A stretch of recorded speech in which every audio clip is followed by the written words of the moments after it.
બૃહસ્પતિ કીધું કે તમે એના તપમાં વિઘ્ન કરો. એટલે ત્યાં ગયા, પોપટ સ્વરૂપે બૃહસ્પતિ ગયા. બૃહસ્પતિ પોપટ સ્વરૂપે ગયા અને ત્યાં જઈને જ્યાં આગળ તપ કર્યું ત્યાં આવીને નારાયણ નારાયણ નારાયણ નારાયણ નારાયણ નારાયણ નારાયણ નારાયણ રટન કરે છે. એ પેલા તપમાં વિઘ્ન આવે છે એટલે બે ચાર વખત ઉડાડે પણ પેલો ઉડીને પાછો આવી જાય, પાછો નારાયણ નારાયણ કરે પોપટ. એટલે કંટાળે છે અને કહે છે કે ખબર નહીં આ ક્યાંથી આ મળતો નથી, મને તપ કરવા દેતો નથી. સવારે કીધું સાંજે પાછો આવ્યો. કયા તું શું કહીને ગયો કે હું કેટલા વર્ષે પાછો આવીશ નક્કી નહીં, અજરામર થવાનું વરદાન લઈને આવીશ અને સીધા સવારે ગયા સાંજે પાછા આવી ગયા. તો સાંજે પાછા આવે એટલે કયા તું ખબર હતી કે જો સીધું પૂછી લઈશ કે કેમ પાછો ક્રોધ કરશે કે ક્રોધ કરશે એને ડાયરેક્ટ પૂછવું નથી. પણ કયા તું માનસ શાસ્ત્ર જાણતી હતી એટલે એને શું કર્યું, રસોઈયાને તમે હટી જાઓ, આજ હું એની ભાવતી રસોઈ બનીશ. એનું ભાવતું ભોજન મને જમાતા પહેલાં એની પ્રશંસા કરી, હે નાથ તમારાથી દેવતાઓ પણ થરથર કાપે અને તમે કોઈ કામ હાથમાં લો બાકી રાખો નહીં. નક્કી કંઈક વિઘ્ન આવીને તો પાછા આવ્યા હશો. શું થયું હતું કે પેલો પોપટ આવ્યો હતો ને નારાયણ નારાયણ બોલતો હતો એટલે આ ખુશ થઈ ગઈ કે આ પાપીના મોઢે નારાયણ નામ ક્યાંથી નીકળે. એટલે એને વિચાર કર્યો કે હજુ વધારે વખત મારે એના મોઢે નારાયણ નામ લેવડાવવું છે, વધારે વખત મારે એના મોઢે નારાયણ નામ લેવડાવવું છે. એટલે પાછી રાતે ચરણ સેવા કરવા બેઠી, પગ દવા બેઠી. પગ દબાતા દબાતા કહે છે કે નાથ તમે શું વાત કરતા હતા, મારું ધ્યાન નહોતું, જમતા સમય મારું ધ્યાન નહોતું. શું થયું હતું, કેમ પાછા આવ્યા કે પેલો પોપટ હતો નારાયણ નારાયણ બોલતો. શું બોલતો હતો, નારાયણ નારાયણ. ખરેખર નારાયણ બોલતો, હા ખરેખર નારાયણ. એમ કહીને 8 વખત હિરણ્યકશિપુના મોઢે નારાયણ નામ લેવડાવ્યું. અને એ વખતે કાળજીના ગર્ભમાં પહેલાજી હતા, પહેલાજીના ગર્ભાધાન સંસ્કાર થયા. પછી પાછો હિરણ્યકશિપુ તપ કરી ગયો, બ્રહ્માજી પ્રસંગ. બ્રહ્માજી કહે છે હું અજરામર થઈ ગયું, વરદાન આપો. બ્રહ્માજી કહે છે કે જેનો જન્મ છે એનું મૃત્યુ નક્કી છે, અજરામર થવાનું વરદાન મળે નહીં તો બીજું કઈ વરદાન માંગ. એટલે શું વરદાન માગ્યું બોલો, હું દિવસે ના મરું, રાત્રે ના મરું, અસ્ત્રથી ના મરું, શસ્ત્રથી મારું, મનુષ્ય ના મારી શકે, પશુ ના મારી શકે, ઘરની અંદર ના મરું, બહાર ના મરું. બધા બ્રહ્માજી તમાથી બનાવો કોઈ જીવ મારી શકો જોઈએ નહીં. શું છેલ્લે શું માગી દો, બ્રહ્માથી તમે સૃષ્ટિનું ઉત્પન્ન કર્યું, તમાથી બનાવો કોઈ જીવ મને મારી શકો જોઈએ નહીં. આટલું વરદાન માગીને કરે જાય. આ બધું પહેલાજીનું પ્રાગટ્ય થયું છે. પહેલાજીને ગુરુજીના ત્યાં શુક્રાચાર્યના છોકરા સંડામર્કના ત્યાં એમને વિદ્યાભ્યાસ માટે મોકલવામાં આવ્યા. 6 મહિના પછી એમને તેડાવે છે અને ખોળામાં બેસાડે છે અને પૂછે બેટા તું જે ઉત્તમમાં ઉત્તમ પાઠ ભણો એ બોલ. એટલે પહેલાજી મનમાં વિચાર કે ગુરુજી મને શું શીખવાડ્યું છે, રાજનીતિ શીખવાડી છે, કપટ કઈ રીતે કરવું શીખવાડ્યું છે, પણ એ ઉત્તમ પાઠ છે નહીં. એટલે પિતાજીને કહે છે પિતાજી આપણા અધપતનનું મૂળ કારણ અંધારા કુવા જેવું આ ઘર છે. પ્રાણીઓ માટે એ શ્રેષ્ઠ કરે છે કે આ ઘર છોડી વનમાં જવું અને ભગવાન શ્રી હરિનું શરણ લેવું. આવી ભક્તિની વાતો કરે છે એટલે એને કશું પણ ક્રોધ આવે છે. એ સંડામર્કને એના ગુરુજીને કહે છે કે તમે આવું મારા છોકરાને શીખવાડ્યું છે, ના અમે આવું શીખવાડ્યું નથી. એ જાતે આવું મનની વાતો કરે છે. જો આ વિષ્ણુ છે એ મારો દુશ્મન છે. તમારે ધ્યાન રાખવાનું કે એના દૂતો છે ને સૂક્ષ્મ રૂપ લઈને આઈને પ્રચાર કરે કહી જાય. તમારે ધ્યાન રાખવાનું એના દૂતો એને પ્રચાર કાર્ય કરી જાય નહીં. ફરીથી મોકલે છે. ફરીથી ગયા 6 મહિના માટે પછી એમને પાછા તેડાવે છે. પાછા આવે છે, ખોળામાં બેસાડે છે કે બેટા તું ઉત્તમ ઉત્તમ પાઠ ભણ્યો એ બોલ. અને પહેલાજી આ વખતે કઈ વાત કરે છે તો કે નવધા ભક્તિની વાત કરે છે કે પિતાજી 9 પ્રકાર વિષ્ણુ ભગવાનની ભક્તિ થાય છે. પહેલી ભક્તિ કઈ છે, ભક્તિનો પહેલો પ્રકાર કયો છે, શ્રવણ ભક્તિ. બરાબર, શ્રવણ ભક્તિ જે પહેજો તમે લોકો જે કરી રહ્યા છો એ શ્રવણ કે કાન દ્વારા કનૈયો મનમાં ઉતરવો જોઈએ. એટલે તો હું કહું કે શ્રવણ ભક્તિને તમે વિઘ્ન ના કરશો. કાન દ્વારા કનૈયો મનમાં શ્રવણ ભક્તિ. બીજી ભક્તિ કઈ છે તો કીર્તન ભક્તિ. મેં પરમથી રાતે ભજન હતા સરસ મજા મંડળ કરો કીર્તન ભક્તિ કે 9 પ્રકાર પિતા વિષ્ણુ ભગવાન ભક્તિ થાય છે. શ્રવણ કીર્તન વિષ્ણુ સ્મરણ પાત્સીનો અર્ચનમ વંદનમ દાસ્ય શક્ય આત્મની. નવધા ભક્તિની વાત કરે છે લાનક ક્રોધ આવે છે, ફેંકે છે પહેલાજીને. પછી એને મારવાના ઘણા બધા પ્રયત્નો કરે છે. હાથીઓથી, ઝેરી સર્પોથી, પર્વતોથી, ગબડાઓથી, ઊંડા ખાડામાં પૂરવાથી આ રીતે અનેક જણ મારવાનો પ્રયત્ન કરે છે. પણ જેને રામ રાખે ને કોણ મારે. એટલે દર વખતે પહેલાજી બચી જાય છે. એટલામાં સંડામર્કના પિતાજી શુક્રાચાર્ય આવે છે. શુક્રાચાર્ય હિરણ્યકશિપુને કહે છે કે આ તો બાળક છે, થોડા દિવસમાં બધી ભક્તિની વાતો ભૂલીએ, તમે ફરીથી મારી જોડે ગુરુકુળમાં મોકલો, ભણવા માટે મોકલો. ફરીથી લઈ જાય છે અને વિદ્યાભ્યાસ માટે લઈ જાય છે. અને ત્યાં આગળ એક દિવસ સંડામર્કને કંઈક બહાર જોયું છે. છોકરાઓને કીધું તમે લોકો શાંતિ રમજો, તમે લોકો શાંતિથી રમજો, હું થોડું કામ પતાવીને આવું છું. બાળકો આવ્યા અને આવીને કહે છે કે ચલો આપણે રમવા જઈએ. એટલે પહેલાજી કહે છે ના આપણે રમવું નથી, આપણે ત્યાં હરિનું ભજન કરીએ, ભક્તિ કરીએ. અરે હરિનું ભજન તો આપણે મોટા થઈને કરશું. યુવાનીમાં તો આપણને મદ જ એટલું બધું અભિમાન એટલું કે આપણે ભક્તિ કરી શકતા નથી. તો કે આપણે ભગવાનનું નામ તો ધ્યાન તો આપણે ગળપણમાં રાખશું. અરે ગળપણમાં આપણે શરીરનું ધ્યાન નથી રાખી શકતા, ભગવાનનું ધ્યાન શું રાખવાનું. ભગવાનની ભક્તિ તો અપગણિત કરે છે. અરે પહેલાંજી તમને આપણી ભક્તિની વાતો આવી સારી સારી વાતો આવડે છે ક્યાંથી? જ્યારે મારા પિતાજી તપ કરો ક્યાં જંગલમાં ત્યારે ઇન્દ્ર આવ્યો હતો, મારી માતા કયાદુનું અપહરણ કરીને લઈ જઈ રહ્યો હતો. ત્યારે નારદજી આવ્યા, નારદજીએ કયાદુને છોડાવડાવી, કીધું કે તું કયાદુને છોડી મૂક. નારદજી મારી માતા કયાદુને લઈને પાછા આવતા હતા. રસ્તામાં ઋષિઓના આશ્રમમાં રોકાતા હતા. મારી માં અંદર ઓરડામાં સૂઈ જતી. હું સંતોનો સત્સંગ, નારદજીનો સંતોનો સત્સંગ સાંભળતો હતો. મેં સાંભળ્યું ભક્તિની ઘડી તો ભક્તિની શરૂઆત તો અપઘડીથી કરે, એમાં ચોઘડીએ પાડવાના હોય નહીં. એટલે આપણે અત્યારથી જે ઘડી મળે એ ઘડીથી આપણે ભગવાનની ભક્તિ કરવાની છે. અમને ભક્તિ કરતા આવડતી નથી નારદજી કે પહેલાંજી અમને ભક્તિ કરવા આવડતી નથી, તમે શીખવાડો. તમારા લોકો કશું નથી કરો, તમારા હાથની સાંકળ બંધાવો, આંખો બંધ કરો અને હું જેમ બોલાવડું એમ બોલો. બધા હાથની સાંકળ બનાવી અને પહેલાંજી છે ધૂન કરાવી રહ્યા છે અને છોકરાઓ ધૂન કરી રહ્યા છે. પહેલાંજી ધૂન કરાવે, હરે રામ હરે કૃષ્ણ, હરે રામ હરે કૃષ્ણ, હરે રામ હરે કૃષ્ણ, હરે રામ હરે કૃષ્ણ, હરે રામ હરે કૃષ્ણ, હરે રામ હરે કૃષ્ણ, હરે રામ હરે કૃષ્ણ, હરે રામ હરે કૃષ્ણ. આ બાજુ એને કશું થાય કે મારો છોકરો શું પડ્યો એ હું ફરીથી પાછા સૈનિકને તીડામણ મોકલે છે. આ બાજુ સંડામણ આવે છે અને સંડામણ કાંઈ જોઈએ છે તો છોકરાઓ ધૂન કરી રહ્યા છે, બાળકો ધૂન કરી રહ્યા, પહેલાં જ ધૂન કરે. એટલે આમણે અહીં શું કર્યું, ધૂનને રોકવા માટે આમણે અહીં સંડામણ કે જે હાથની સાંકળ બની, હાથની સાંકળને પકડી, હાથની સાંકળને પકડી અને જેવી પકડી એટલે એમનામાં કરંટ આવી ગયો, એની પર ધૂનમાં લાગી ગયા. હરે રામ હરે કૃષ્ણ, હરે રામ હરે કૃષ્ણ, હરે રામ હરે કૃષ્ણ, હરે રામ હરે કૃષ્ણ.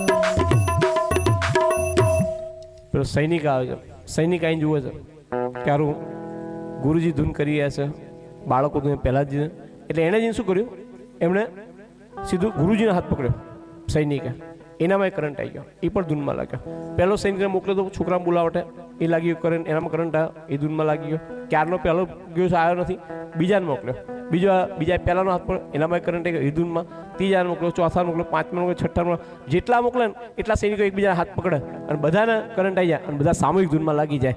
હરે રામ હરે કૃષ્ણ, હરે રામ હરે કૃષ્ણ, હરે રામ હરે કૃષ્ણ, હરે રામ હરે કૃષ્ણ, હરે રામ હરે કૃષ્ણ, હરે રામ હરે કૃષ્ણ, હરે રામ હરે કૃષ્ણ, હરે રામ હરે કૃષ્ણ, હરે રામ હરે કૃષ્ણ, હરે રામ હરે કૃષ્ણ, હરે રામ હરે કૃષ્ણ, હરે રામ હરે કૃષ્ણ,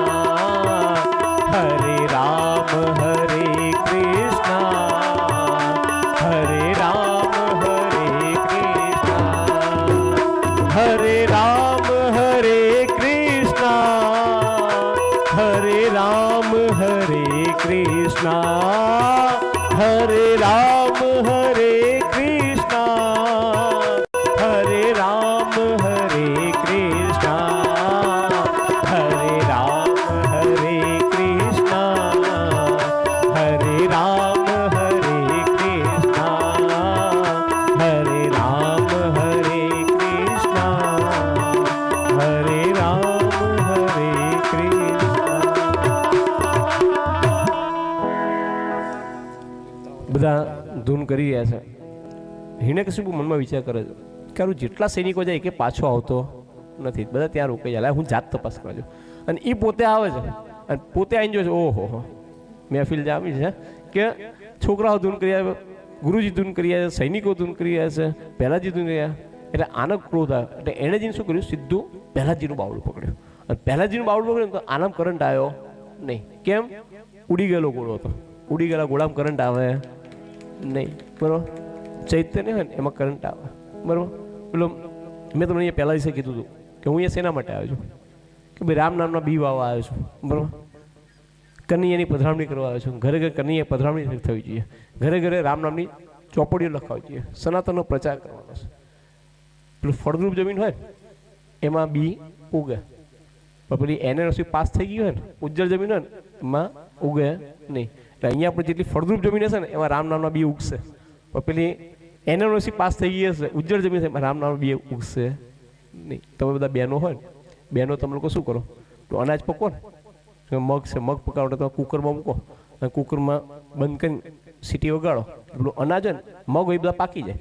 અંદર એના કાંકરા પાકે નહીં, પથરા પાકે નહીં. એટલે મારા આજે મારો મંડપ છે ને એ મારા 7 દિવસમાં મારું કુકર જ છે. મારે બંધ કરીને સીટીઓ વગાડ કરવાની છે. જેટલું અનાજ હશે એટલું પાકશે અને પથરા પાકશે નહીં. એટલે આ એવો પથરો હતો કે જે પાક્યો નહીં, ઉડી ગયેલો એનો કરંટ આવ્યો નહીં. એટલે એણે જઈને આને પકડી લીધો. કારણ કે ભગવાનનું નામ લે છે આખો દિવસ. લઈ ગયો અને ખૂબ ક્રોધમાં છે. લઈ ગયો અને સૈનિક કાળ કોટરીમાં પૂરી દો. કાળ કોટરીમાં પૂરી દો એને ખાવાનું પીવાનું કશું આપશો નહીં. ભૂખ્યો તરસો મરી જવા દો. એને કશું આપતા નહીં, એને પૂરી દો. કાળ કોટડીમાં પૂર્યા અને કાળ કોટડીની અંદર પૂરી ગયા છે. કશું ખાવાનું પીવાનું આપતા નથી સવારથી સાંજ સુધી. સાંજ પડી વૈકુંઠમાં લક્ષ્મીજી છે ને નારાયણને થાળ પીરશે રોજ સાંજે. અને નારાયણનો નિયમ છે રોજ લક્ષ્મીજી પીરશે ને એટલે લક્ષ્મીજી પૂછે કે દેવી આ જગતમાં કોઈ જીવ ભૂખ્યો તો નથી ને? આપણા બાપને આપણી ચિંતા છે. એ પૂછે છે આપણું કે દેવી આ જગતમાં કોઈ જીવ ભૂખ્યો તો નથી રહ્યો ને? એટલે માતાજી કહે છે કે પ્રભુ બધાના ભોજનની વ્યવસ્થા થઈ ગઈ, વહેલાવાળા બધા ખાઈ લેવાના છે, પણ એક તમારો પેલો પહેલાં જ છે એના ભોજનની વ્યવસ્થા થઈ નથી. એ કાળ કોટડી પોળા છે એને સવારનું ખાતું પીતું નથી. પાર્ષદને મોકલો. પાર્ષદ છે એ થાળી લઈને આવે છે અને થાળી લઈને પહેલાંજીને આપે છે. પહેલાંજી ખાય છે અને કહે છે કે લક્ષ્મીજીએ તમારા માટે આ ભોજન મોકલ્યું. પાર્ષદ કહે છે એટલે તરત જ કે હે મારી માએ મારા માટે આ ભોજન મોકલ્યું છે. બંને ત્યાં વાતચીત કરી છે પાર્ષદ અને પહેલાંજી. એટલે બાર જે પેલું દ્વારપાળ ઉપર એના અંદરની વાતચીત સંભળાય છે. દોડતો દોડતો એ હિરણ્યકશિપુને કહે છે કે અંદર કોઈ જોઈએ વાતચીત કહે. દોડતો હિરણ્યકશિપુ જોરથી પાટું મારે છે અને જોરથી પાટું મારે છે અને એટલો ક્રોધમાં બધા એનાથી થરથર કાપી રહ્યા છે. બધા થરથર કાપે છે પણ પહેલાંજીને ભગવાનનું બળ છે એ કાપતા નથી, ડરતા નથી. એટલે કે જો આ બધા જેટલા ઉપર બધામાંથી ડરે છે, બધા કાપી રહ્યા છે અને તું ડરતો નથી. બોલ તારી પાસે કોનું પીઠ બળ? આપણે તારી પાસે કોનું બેકઅપ છે? હે તારી પાસે કોનું પીઠ બળ છે? તને આ કોણ બળ આપી દે તું ડરતો નથી? પિતાજી મને તમને બંનેને બળ આપનાર શ્રી હરિ પરમાત્મા નારાયણ છે. એ જ આપણા બંનેને બળ આપે છે. એમ તને પરમાત્મા બતાય અહીંયા ક્યાં તારો ભગવાન, તારો ક્યાં છે? મને બતાય તારો ભગવાન ક્યાં છે? પિતાજી આપણો પ્રશ્ન ખોટો છે. પ્રશ્ન એ નથી કે ભગવાન ક્યાં છે, પ્રશ્ન તો એ છે ભગવાન ક્યાં નથી. કર્ણે ક્રમાંક ક્ષણેશ્વરમાં ભગવાન છે. કર્ણે ક્રમાંક ક્ષણેશ્વરમાં ભગવાન હોય તો બોલ આ થાંભલામાં તારો ભગવાન છે? હા આ થાંભલામાં મારો ભગવાન છે. આ થાંભલામાં જો તારો ભગવાન હોય ને તો હમણાં જ હું ખજાનથી 10 જામની ગદા લાવું અને હમણાં જ વિષ્ણુનું નારાયણનું માથું ફોડીને થાંભલામાંથી લે. સૈનિકો કે આ થાંભલાને સળગાવી દો, 4 બજે સળગાવી દો, તું તારા ભગવાનને બચાવી લે. એટલે પેલો થાંભલાને બાદ પીડે છે પહેલાંથી કે છે મનમાં વિચાર કરે કહેતો તો કહી દઉં અંદર ભગવાન છે કે નહીં એ તો ચેક કરી લો. થાંભલાને બાદ પીડે છે કે પ્રભુ અંદર છો તો ખરા. એટલે અંદરથી ઋષિ ભગવાન અવાજ ગુરુ અવાજ કરે છે કે તું જીવનમાં સદગુરુ કરજે, કે તું જીવનમાં સદગુરુ કરજે. અને એમને ખબર પડી કે ના અંદર ભગવાન છે. એ થાંભલા અલગ થઈ ગયા અને આ હિરણ્યકશિપુ ગદાલીના જોરથી ગદાનો પ્રહાર થાંભલા પર અને અંદરથી નૃસિંહ ભગવાનનો પ્રાગટ્ય. બોલો શ્રી નૃસિંહ ભગવાન કી. નૃસિંહ ભગવાન છે બધી પ્રતિમાઓ યાદ દેવાળા છે કે બધા વરદાન લીધા હતા, એ બધા વરદાન યાદ દેવાળા. કયા કયા વરદાન હતા? કે હું અંદર ના મરું, બહાર ના મરું. ક્યાં માર્યા છે? કે ઉમરા ઉપર. પછી અસ્ત્રથી ના મરવું, શસ્ત્ર શેનાથી? નખથી. દિવસે ના મરવું, રાત્રે ના મરવું, સંધ્યા સમય. નળથી ના મરવું, પશુથી. અડધા નર ને અડધા પશુ. બ્રહ્માજી તમાથી બનાવેલો કોઈ જીવ મને મારી શકવો જોઈએ નહીં. નારાયણ શું કહે છે કે બ્રહ્માએ મન નથી, મેં બ્રહ્માજીને બનાવ્યા છે. કે ભગવાન તમે ચિત્ર જોયું છે કે ભગવાન છે શેષ ઉપર સૂતા છે અને એની આભીમાંથી પેલું કમળ ખીલેલું છે અને એના ઉપર બ્રહ્માજીનો આવિર્ભાવ છે. એ મેં બ્રહ્મા નહીં, બ્રહ્માએ મને બનાવ્યો છે. અને પછી એને કશું પણ ઉદ્ધાર કરે છે અને પછી પહેલાજીને ખોળામાં લે છે અને પહેલાજીને છે એ નારાયણની સ્તુતિ કરે છે, ભગવાનની સ્તુતિ કરે છે. કે પહેલાં તો આ સ્તુતિ સાંભળવાજી એક શ્લોક ખાલી લઈશ. પહેલાજી કહે છે કે બ્રહ્માદિક દેવો, વિશ્વામિત્રાદિક ઋષિઓ અનેક વર્ષો સુધી આપણી તપસ્યા કરે છે, છતાં તેઓને આપણો સાક્ષાત્કાર થતો હોય. આપે આજે મને ગોદમાં લઈ મારા પર કૃપા કરી છે. હું રાક્ષસ કુળમાં જન્મ્યો છું, આપે મને દર્શન આપ્યા છે, હું નિર્ભય થયો છું. હવે મને કોઈ જાતની ચિંતા રહી નથી. આજે મને ખાતરી થઈ કે તમારા દર્શન મને બ્રાહ્મણને ત્યાં જન્મ લેવો પડે એવું નથી. યજ્ઞાદિક કાર્યો કરવાનો સર્વને અધિકાર નથી, પણ ભક્તિ કરવાનો અધિકાર સર્વને. તેથી તો સર્વ જ્ઞાતિઓમાં ભક્તો થયેલા છે. મને લાગે છે કે આપણે પ્રસન્ન કરવા બહુ ભણતર નહીં કે બહુ પૈસા કમાવાની જરૂર નથી. શું કહે છે કે હું અસુર કુળમાં જન્મ્યો તો પણ આપણે મારા પર કૃપા કરી. મેં કાલે આ વસ્તુ કીધી હતી કે ભગવાને તો શેનાથી જીતી શકશો? કેવળ ભાવથી. કે અસુર કુળમાં જન્મ્યા તો પણ તમે મારા પર કૃપા કરી. બરાબર, કાલ બધું કીધું હતું કે પૈસો હશે તો જ ભગવાન મળશે, તો કે ના, સુદામાને મળ્યા છે. નાનપણમાં નહીં મળે તો કોને મળ્યા? ધ્રુવને પહેલાં જ ન મળ્યા. જુવાની નહીં મળે તો કોને મળ્યા? મીરાબાઈને. ઘડપણમાં સબરીને. સુંદર હશે તો જ મળશે, તો કુબજાને મળ્યા છે. હે, ઉચ્ચ કુળમાં બ્રાહ્મણના જન્મ તો દાસીપુત્ર વિદુરને પણ મળ્યા છે. અરે શ્લોકો આવડતા હશે તો જ મળશો, તો કે ગજેન્દ્રને મળે છે. આને તમે જીતી શકશો કેવળ ભાવથી જીતે, બાકી કોઈ. એટલે આ જ વસ્તુ પહેલાં જ કીધી છે. આજે ઋષિ ભગવાન છે ને, જો ભગવાનના જે 24 અવતાર એમાં 2 પૂર્ણ અવતાર છે, બાકી બધા અવતાર છે અંશા અવતાર છે. એક કોઈ ચોક્કસ કાર્ય કરવા માટે, કે પૃથ્વીના સાતમી બહાર કાઢવા માટે તો વરા અવતાર, સાંખ્યશાસ્ત્ર ઉપદેશ આપવા માટે તો કપિલ અવતાર, અહીંયા પહેલાદ માટે તો ઋષિ અવતાર, ધરતી નક્ષત્રીય કરવા માટે પરશુરામ અવતાર. તો આ બધા જે અવતાર છે એને કોઈ એક ચોક્કસ હેતુ હતો. ચોક્કસ હેતુથી અવતાર લીધા છે એ બધા અંશા અવતાર છે. બરાબર, પણ અનંત જીવોના કલ્યાણ માટે અને અનેક સમય માટે જે 2 પૂર્ણ અવતાર લીધા. કયા કયા? રામ અને કૃષ્ણ. બાકી બધા મોટાભાગના અવતારો છે એ અંશા અવતાર છે. અને એવું નહીં ભગવાન ખાલી 24 જ અવતાર થયા છે, ભગવાનના તો અનેક અવતારો થયા છે. ભગવાન તો કયા રૂપમાં લઈ આવીને આપણું કામ કરી જાય એ પણ આપણે ખબર પડતી નહીં. એટલે અંશા અવતાર તો ગણી શકાય. આપણું કામ કરવાનું ભગવાન દોડીને આવે જ છે. કયું રૂપ લઈને આવી જાય એ આપણે ખબર પડતી નથી. પેલો જ્યારે દુશાસન છે એ દ્રૌપદીની સાડી ખેંચે છે, સાડી પૂરી થતી નથી, એટલે સાડી ખેંચતો જાય અને શું બોલે? સાડી હે કે નારી હે, નારી હે કે સાડી હે, સાડી હે કે નારી હે, નારી હે કે સાડી હે, ના તો એ સાડી હે ના તો એ નારી. એ તો અમારે બાકે બિહારી હે. ભગવાનનો વસ્ત્ર અવતાર, ભગવાનનો વસ્ત્ર રૂપે ભગવાને અવતાર લઈ લીધો. એટલે આપણું કામ કરવાનું ભગવાન કોઈ ને કોઈ રૂપ લઈને આવે છે. એટલે કહે છે પતા નહીં કિસ રૂપ મેં આકે નારાયણ મિલ જાયગા. એટલે ભગવાનનું તમને કહું સોંપી દો. बराबर, भगवान शू कहते कि तुम अपने आप को मुझ पे छोड़ दो, है, बाकी सब मुझ पे छोड़ दो. बराबर, આપણે એને સોંપી દેવાનું. સોંપવામાં જે મજા છે ને, જ્યાં સુધી માથે ભાર રાખીશું, તમે વિચાર તો કરજો, જ્યાં સુધી માથે ભાર રાખીને ફરીએ છીએ ને ત્યાં સુધી બહુ વજન લાગે છે. પછી એકવાર સોંપી દેશો ને હળવા ફૂલ થઈ જશે. અને પછી બાજી તો એ સંભાળી જ લેવાનો છે, પણ સોંપાવું પણ નરસૈયાની જેમ સોંપી દેવાનું.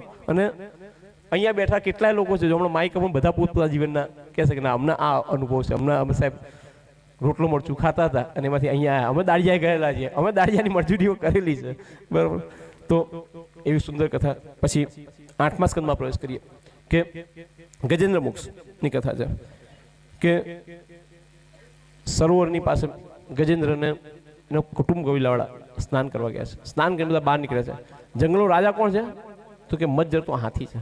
કુટુંબ કબીલા સાહેબ પાછો નીકળે છે. એના પગમાં કાદવ ચોટેલો. કાદવ ચોટેલો એટલે એના કુટુંબ કબીલાના સભ્યોને કીધું કે તમે લોકો અહીંયા ઉભા રહો, હું અંદર પગ ધોઈને આવું. પગ ધોવા માટે ગયા અને પેલા ગ્રાહ એટલે મગરે પગ પકડ્યો. કુટુંબના જે સભ્યો છે એમણે સૂંઢથી એમને ખેંચવાનો પ્રયત્ન કર્યો, પણ પછી ના ખબર પડી કે આ કાળના મોઢામાં છે, કાળની પકડ છે મજબૂત છે, હવે છૂટશે નહીં. એટલે કુટુંબ કબીલાના સભ્યોએ છોડી દો અને એના મૃત્યુની રાહ જોઈ રહે. આ કથા આપણી જ છે. આપણે પણ જે કાળના મોઢામાં આવીએ છે તો આપણે કુટુંબના સભ્યો આઈસીયુની બહાર ઉભા છે, કાળે મજબૂત પગ, ડૉક્ટરે કીધું 24 કલાક કે 48 કલાક, અને કાળની પકડ મજબૂત છે ને પેલા આપણે બધા બહાર ઉભા હોય છે અને પેલા ગ્રાહ મગર પગ પકડે, છૂટતો નથી. ઘણો પ્રાર્થ કરે છે, ઘણો પ્રાર્થ કરે પણ છૂટતો નથી. એટલે છેવટે શ્રીહરિને યાદ કરે છે, ગજેન્દ્ર સ્તુતિ કરે છે, ભગવાન આવે છે અને સુદર્શન ચક્ર લઈને આવે છે અને મારવા. પણ ગજેન્દ્રની વિવેક જુઓ, મોતના મુખમાં છે, પોતે કોના મુખમાં છે? કે મોતના મુખમાં છે. છતાં પણ એને ગીતાજીના 9મા અધ્યાયનો પેલો શ્લોક યાદ રાખે છે કે પત્ર પુષ્પમ ફલમ તો, કે ભગવાન આવે તો એનું સીધાઈ સ્વાગત કરવું જોઈએ, પત્ર પુષ્પ ફળ કે જળથી સ્વાગત કરવું જોઈએ. તો આજે પેલો આવે છે ત્યારે એને એટલી સભાનતા છે કે હું ભલે મોતના ભગવાન આવે તો મારે એને ફૂલ આપવું જોઈએ. તો કમળનું ફૂલ લે છે અને કમળનું ફૂલ ભગવાનને આપે. આ ચિત્ર તમે ઘણી જગ્યાએ જોયું છે કે હાથી હોય છે, એની સૂંઢમાં પેલું કમળનું ફૂલ મોટા ભાગે સ્કૂલોમાં હોય છે. તો આ ગજેન્દ્ર મોક્ષની કથાનું પ્રતીક છે. બરાબર, આ જે ચિત્ર છે ને, જે હાથી સૂંઢમાં ફૂલ છે, એ ગજેન્દ્ર મોક્ષની કથાનું પ્રતીક છે. તો નારાયણને પુષ્પ આપે છે, નારાયણ ગ્રાહનો વધ કરે છે અને ગજેન્દ્રનો ઉદ્ધાર કરે છે. આગળ સમુદ્ર મંથનની કથા છે કે એક વખત દુર્વાસા ઋષિ એક ઠેકાથી બીજા ઠેકાણે જતા હતા અને રસ્તામાં ઇન્દ્ર છે, ઇન્દ્ર હાથી ઉપર બેસીને જતો હોય છે. હાથી ઉપર જઈને બેસીને જતો હોય છે ત્યારે દુર્વાસા ઋષિ આવી ફૂલોની માળા આપી. આ તો પાતળી છે, તો જાડી આપી હતી. તો જાડી ફૂલોની માળા આપી અને જાડી આપી ને તો ઇન્દ્ર શું હતું, બધા દાગીના પહેરીને ગયો. દાગીના પહેરીને જાડી ફૂલોની માળા પહેરીને દાગીના ઢંકાવા માંડ્યા અને દૂરો ઢંકાઈ ચાલે? હે, દૂરો એટલે તરત ફૂલોની માળા કાઢી નાખી. ના, હવે ફૂલોની માળા નહીં પહેરવી, કે ના દાગીના ઢંકાવા જોઈએ નહીં. ફૂલોની માળા કાઢ નાખીને પેલા હાથીને આપી દીધી. હાથીએ એને નીચે નાખી અને કચડીને જતો રહ્યો. કચડીને જતો રહ્યો ફૂલોની માળા. અને દુર્વાસા ઋષિ જ્યારે સહી ગયા હતા ને એ રસ્તે આવીને જોયું કે મારા આપેલી ફૂલોની માળાનું આને અપમાન કર્યું છે, મારા આપેલી ફૂલોની માળાનું અપમાન કર્યું છે. ત્યાં દુર્વાસા ઋષિએ એને શ્રાપ આપ્યો કે જે તરફ સ્વર્ગના રાજ્યનું અભિમાન છે ને એ તરફ સ્વર્ગનું રાજ્ય જશે. દુર્વાસા ઋષિએ શ્રાપ આપ્યો અને અસુરે ચડાઈ કરી અને દેવતા પાસેથી સ્વર્ગનું રાજ્ય ગયું. દેવતા પાસે સ્વર્ગનું રાજ્ય ગયું અને દેવતાઓ ગભરાણા. દેવતાઓ નારાયણ પાસે ગયા કે અમને મારું સ્વર્ગનું રાજ્ય પાછું મળે કંઈક ઉપાય બતાવો. તમારે સમુદ્ર મંથન કરવું પડશે, પણ તમે એકલા સમુદ્ર મંથન કરી શકશો નહીં. એમાં તમારે દાનવનો પણ સહારો લેવો પડશે. અસુરો સહારો, મંદાચર રવૈયો કરવો, વાસુકીના નેત્રા કરવો પડશે. અને દાનવ કીધું તમને અમૃતમાં ભાગ આપશું. એમને સંમત કર્યા અને સમુદ્ર મંથન ચાલુ કર્યું છે. સમુદ્ર મંથન ચાલુ કર્યું. સૌથી પહેલાં મંથન કર્યું. સૌથી પહેલાં શું નીકળ્યું તો કે 20 નીકળ્યું. 20 દેવતાઓ દાનવ કે તમે પી જાઓ, અમારે તમે પી જાઓ. અરે કામ પૃથ્વી પર ઢોળ દો. અરે પૃથ્વી પર ઢોળીશું જગતના લોકોનો નાશ થશે. તો શું કરવું છે? જેને જગતની ચિંતા એને બોલાવો. કોને જગતની ચિંતા? ભોળાનાથ બોલાવો. ભોળાનાથે કીધું જગત ઉપર સંકટ આવ્યું છે, તમારે જગત ઉપર સંકટ ટાળવા માટે આ 20 પીવાનું છે. ભોળાનાથે 20 પીધું, પણ 20 ગળાઈ અંદર ઉતાર્યું પણ નહીં અને ઓક્યા પણ નહીં, ગળામાં અટકાઈ રાખ્યું. અને ભગવાનનું ગળું કેવું થઈ ગયું? નીલું થઈ ગયું. એટલે ભગવાન નામ શું બોલ્યું? બોલી છે નીલકંઠ મહાદેવ કી જય. પછી મંથન કર્યું અને મંથન કરતા કરતા કામધેનુ ગાય નીકળી. કામધેનુ ગાય છે એને સ્વર્ગમાં મોકલવા, પછી પારિજાતનો છોડ નીકળ્યો એને સ્વર્ગમાં મોકલવામાં. પછી ઉચ્ચૈશ્રવા ઘોડો નીકળ્યો. ઉચ્ચૈશ્રવા ઘોડા બલિરાજા અને ઇન્દ્ર બંને કે મારે જોઈએ. એટલે ભગવાન કહે છે અત્યારે હાલ આ ઘોડો કોની પાસે છે? તો કે અરે અત્યારે સ્વર્ગનું રાજ્ય કોની પાસે છે? તો કે બલિરાજા પાસે. તો આ ઘોડો છે એ બલિરાજાનો. પછી ઐરાવત હાથી નીકળ્યો. એ ઐરાવત હાથી કોણે લીધો? ઇન્દ્રએ લીધો. પછી કૌસ્તુભ મણી નીકળ્યો. કૌસ્તુભ મણી નારાયણે રાખ્યો. પછી સાક્ષાત લક્ષ્મીજી નીકળ્યા. લક્ષ્મીજી નીકળ્યા એટલે દેવતાના દાનવો બંને લક્ષ્મીજીને લેવા માટે પડાપડી કરી રહ્યા છે. એટલે એમણે કીધું કે ઉભા રહો, મારી ઉંમર થઈ ગઈ છે, મારે જેના ગળામાં વરમાળા નાખવી હશે એના ગળામાં વરમાળા નાખી. લક્ષ્મીજીએ શું કીધું કે મારે જેના ગળામાં વરમાળા નાખવી, મારી ઉંમર થઈ ગઈ છે. દેવતાના એક બાજુ ગોઠવ્યા અને બાજુ દાનવ ગોઠવ્યા. ખૂણામાં નારાયણ બેઠા. નારાયણના ગળામાં જઈને લક્ષ્મીજીએ વરમાળા નાખી. લક્ષ્મીજીએ વરમાળા નાખી એટલે નારાયણ કીધું કે અત્યારે મારી પાસે તમને આપવા માટે કશું છે નહીં, હું તમને એટલું વરદાન આપું છું કે આજ પછી જગતમાં મારા પહેલાં તમારું નામ લેવામાં આવશે. આપણે શું બોલીએ? લક્ષ્મીનારાયણ ભગવાન કી જય, સીતારામ, રાધા કૃષ્ણ, કે મારા નામ પહેલાં તમારું નામ લેવામાં આવશે લક્ષ્મીજી. પછી મંથન કર્યું એટલે મદિરા નીકળી. મદિરા છે એ અસુરોને આપવામાં આવી. પછી મંથન કર્યું એટલે સાક્ષાત ધન્વંતરી ભગવાન છે એ અમૃત કળશ લઈને પ્રગટ થયા. પણ તરત જ પેલા અસુરે ઝપટ મારી અને લઈને ભાગી ગયા. એટલે દેવતાઓ ગભરા. હવે શું કહો છો? દેવતાએ નારાયણને પૂછ્યું ધન્વંતરી ભગવાનને. નારાયણ હું તમને પાછું લાવ્યું, તો મને સમય આપો. ધન્વંતરી ભગવાને શું કર્યું? મોહિની સ્વરૂપ લીધું. સુંદર મોહિત થઈ જાય એવું સ્વરૂપ લીધું અને ગયા અસુરો પાસે. અસુરો જૂટો હતા, મન પહેલા પીવા દો. એટલે ત્યાં ગયા બધા મોહિત થઈ ગયા. લો અમને ભાગ પાડ્યા. પણ કેમ જાતે ભાગ પાડલો? કહો છો ને કે સ્ત્રીની બુદ્ધિ પગની એડીમાં હોય છે, જાતે નિર્ણય કરી લો. મને શું કહો? ના તમે જે નિર્ણય કરશો અમને મંજૂર છે. જો હું નિર્ણય કરું તમને મંજૂર હોય ને તો હું જે કરું તમારે કશું વચમાં બોલવાનું નહીં. હું જેમ કરું એમ કરવા દેવાનું. જાઓ તમે ત્યાં સ્નાન કરીને આવો. અમૃત કળશ લઈ લીધો. એક બાજુ દેવતા બેસાડે, એક બાજુ દાનવ બેસાડ્યા. દેવતાને અમૃત આપી રહ્યા, દાનવ આપતા નથી. પેલો સૂર્ય ચંદ્ર વચમાં પેલો રાહુ બેસી ગયો. ભગવાન સુદર્શન રાહુને ધડકા આપ્યો. રાહુ કીધું કે ગ્રહની આપણે દેવતાનું અમૃત આપ્યું, દાનોને આપ્યું નહીં. દેવતાઓ બળિયા થયા, ચડાઈ કરી અને સ્વર્ગનું રાજ્ય લઈ લીધું. દેવતાઓ મૂર્છિત થઈને પડ્યા. ત્યાં આગળ શુક્રાચાર્ય બલિરાજા પર સંજીવની વિદ્યા રાખી. શું થયું કે આ લોકો દેવતામાં જે કપટ કર્યું, એમાં જે સમુદ્ર મંથન કર્યું, અમને અમૃતમાં ભાગ આપ્યો નથી.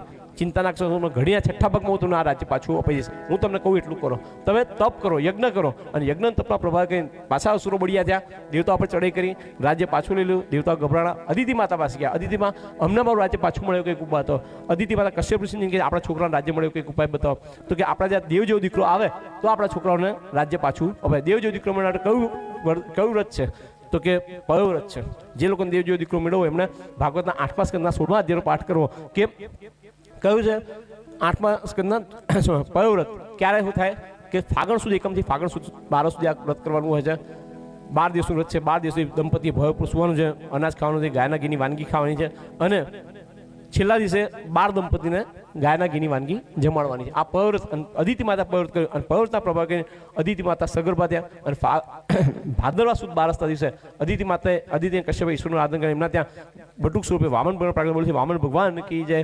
વામન ભગવાન છે એ બલિરાજા પાસે આજે રાજ્ય લેવા માટે જઈ રહ્યા છે. 99 યજ્ઞ થઈ ગયા છે. 100મો યજ્ઞ કરી રહ્યા છે. બલિરાજા 100મો યજ્ઞ કર્યા. એ સમય ત્યાં આવ્યા અને વામન ભગવાન મંત્રોચ્ચાર કરતા આવ્યા. ભૂદેવના મંત્રો કારણે હમણાં સૈનિકો કોણ આવ્યું છે? બટુક સ્વરૂપ ભૂદેવ આવ્યા છે. અને એ સમયે બલિરાજા ખૂબ બધી દક્ષિણા બધાને આપી હતી. ખૂબ બધી દક્ષિણા આપી હતી. એટલે આવ્યા અને ભૂદેવને વંદન કહે છે કે માગો, તમારી જે દક્ષિણા જોઈતી માગો, હું તો સંતોષી બ્રાહ્મણ છું. આ જગતના લોકો શાંતિ તપ કરવા દેતા નથી, મને કથા કરવા દેતા નથી, ડિસ્ટર્બ કરે છે. મને ખાલી 3 ડગલા જમીન આપી દઉં, શાંતિ બેઠો બેઠો હું તપ કરી શકું. એટલે કહે કે તમને માગવાનો વિવેક નથી. શું કહે છે? તમને માગવાનો, હું કોણ છું? હે, મેમદાદ મારો ડંકો વાગે છે. તમે એ જે મારી પાસે એક વાર હાથ લાંબો કરે, બીજી વખત કોઈની પાસે હાથ લાંબો કરે નહીં, એટલું હું તમને આપીશ. બલિરાજા શું કહે છે કે જે એકવાર મારી પાસે હાથ લાંબો બીજી હાથ લાંબો કરવો પડે નહીં, એટલું તમે માગવાનો વિવેક નહીં. હજુ માગી લો. ના ના ભાઈ, હું તો સંતોષી બ્રાહ્મણ છું, મને તો કાંઈ 3 ડગલા જમીન આપી દો. સારું, 3 ડગલા જમીન આપવાની વાતમાં સંમત થયા. એટલામાં શુક્રાચાર્ય આવે. શુક્રાચાર્ય બલિરાજા સાવધ કરે કે આ સાક્ષાત વિષ્ણુજી વામન થઈને આવે છે, આમાં 3 ડગલા તારું બધું પડાઈ લેશે, તું બધી વાતમાં સંમત આપે, 3 ડગલા જમીન આપવાની વાતમાં સંમત થઈશ નહીં. બલિરાજા કહે છે કે દાન આપતા સમય કે દાન લેતા સમય આપનારનો કે લેનારનો જે કડીએ કપાય ને, તો ના લેનાર સુખી થાય કે ના દીનાર સુખી થાય. એટલે હું પ્રાણ જાય પણ વચન ના જાય, હું આપીશ ને આપીશ. અને બધી વાત ફેલી જાય કે બલિરાજા 3 ડગલા જમીન આપવાની વાતમાં સંમત થયા છે. એમને બેસાડે છે, વામનું બાજુ એમને પગની સેવા કરે, પગ ધોવે છે, એમના અંગૂઠે તિલક કરે છે. પછી એમને સંકલ્પ માટે જારીજી મંગાવે છે. શુક્રાચાર્ય જારીના નારચામાં આવીને ફસી જાય કે હું પાણી બહાર આવું, આ સંકલ્પ પપાવશે ને, જારી નારચામાં આવીને ફસાઈ જાય છે. અને પેલા ભગવાન છે દર્પસલાગા સળી લે છે. દર્પસલાગા સળી લઈ એમની જારી નારચામાં શુક્રાચાર્યની આંખ ફૂટી જાય છે. શુક્રાચાર્ય ભાગી જાય છે. શુક્રાચાર્ય ભાગી જાય છે અને જારીજી બદલવા ફરીથી ચોખ્ખું પાણી લેવા સંકલ્પ સ્વસ્તિ જેવું બોલે છે. વામન પાસે વિરાટ સ્વરૂપ ધારણ કરે છે અને એક જ ડગલામાં સ્વર્ગનું અને બીજા ડગલામાં પૃથ્વીનું રાજ્ય લઈ લે છે. બોલ, ત્રીજું ડગલું ક્યાં મૂકું? એમની પત્ની વિંધ્યાવલી કહે છે બલિરાજાને કે તમે તો આ દેહનું દાન નથી કર્યું, આપ આપણા દેહનું દાન, મારા મસ્તક ઉપર ત્રીજું ડગલું મૂકે. ત્રીજું ડગલું એમના મસ્તક ઉપર મૂકે છે. એ સમયે એમના દાદાજી પહેલાજી ત્યાં આવે છે. પહેલાજી આવે છે એટલે વામન ભગવાન કહે છે કે જો મેં તમારા વંશની શું હાલત કરી, શું હાલત કરી, મેં બધું પડાવી લીધું. પહેલા જે કહે છે કે આનાથી મોટું સૌભાગ્ય અમારું શું હોઈ શકે કે ત્રિલોકાધિપતિ વૈકુંઠાધિપતિ ચતુર્ભુજ નારાયણ આજ અમારા આંગણે ભિક્ષુક થઈને આવ્યો છે, એનાથી વધારે અમારું સૌભાગ્ય શું હોઈ શકે છે. અને ભગવાન ત્રીજું ડગલું એના માથે મૂકે છે અને પછી કહે છે કે તારી વચન પણ તારી વચન બતાવી હું ખુશ થયો છું. ચલ બલિરાજા, હવે હું તો છડીદાર ચોકીદાર થઈશ, પાતાળલોકનું રાજ્ય હું તને આપું છું. અને પાતાળલોકનું રાજ્ય આપે છે. બલિરાજા અને નારાયણ જતા હોય છે. ભગવાન એના છડીદાર ચોકીદાર થયા છે. એટલામાં યુવતી દોડતી આવે છે. બેન કહે છે કે હું તારી બેન છું. ભાઈ, હું તારી બેન છું, મારે તને રાખડી બાંધી છે. મારી પાસે બેન તને આપવા માટે કશું છે નહીં, હમણાં આનું બધું પડાવી લીધું છે. એ જે છે ને એ જ મારા પતિ છે. મને મારા પતિ પાછા કોણ હતા? લક્ષ્મીજી આવે છે અને કહે છે કે મારે તને રાખડી બાંધવી છે. અને એક સ્વરૂપે ભગવાન પાછા વૈકુંઠમાં, બીજા સ્વરૂપે પાતાળલોકમાં ચોકીદાર થઈ ગયા છે. અને લક્ષ્મીજી એ બલિરાજાને રાખડી બાંધે છે. એટલે આપણે મહારાજ શું મંત્ર બોલે છે? યેન બધો બલિરાજા દાનવેન્દ્રમાં હોય તો આમ બી બંધામી રક્ષે માં ચલ કે રાખડી બાંધી ત્યારે આપણે પછી કાંડું બાંધે ત્યારે પણ મંત્ર આ યેન બધો બલિરાજા. તો આગળ પરશુરામ અવતારની કથા છે, પણ સમયની અનુકૂળતા 1 મિનિટ હું જોઈ લઉં. જો 4:30 થયા છે એટલે આપણે છે ને જે નવમા સ્કંદની કથા છે, દરેક પાકનો એક જ ઉપાય, અમર સંજીવની.